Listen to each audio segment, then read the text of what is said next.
හැමෝටම තෙරුවන් සරණයි.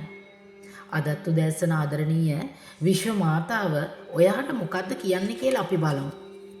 ආදරණීය විශ්වයෙන් ඔයාට ලැබෙන පණිවිඩය ඔයාගේ ජීවිතේ සමහර තැන් හදාගන්න ඔයාට උපකාරී වෙන බව විශ්වාස කරන්න.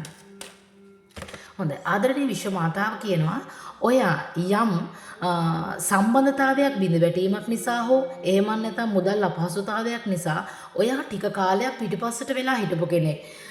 කිසිම කෙනෙක් සමග මුණ ගැහිමක් නැතුව කිසිම සමාජ මේ ගණදෙනුවක් නැතුව ඔයා පිටිපස්සට වෙලා හිටපු කෙනෙක්. හැබැයි දැන් ඔයා යම් දෙයක් කිරීමට ඔයා ඉදිරියට එන්න ඔයාගේ සැකසුරුවම ඔයා හදාගෙන තියෙනවා. ඔයා ඒත් හිත බයෙන් ඉන්නවා. ඔයාට මේකේ යම් පීඩනයක් ඇති වෙයි. එහෙම නැත්නම් කෙනෙක් වාට අපහාස කරයි.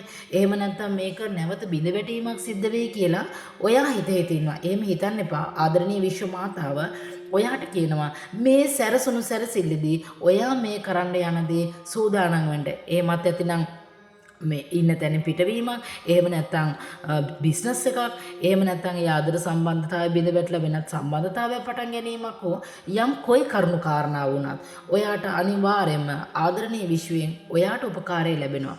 විශ්වාස කරන්න මේ ඔයා හිතාගෙන ඉන්නේ ඔයාගේ ගමන් මාර්ගයේ සුදුසුම් මාර්ගය කියලා විශ්වාස කරලා ඔයාගේ ගමන් මාර්ගය ආරම්භ කරන්න.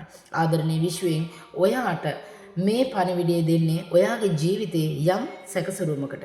එහෙනම් ඔයාට තෙරුවන් සරණයි. ලයික් කරලා කමෙන්ට් කරලා ෂෙයා කරන්නත් අමතක කරන්න එපා.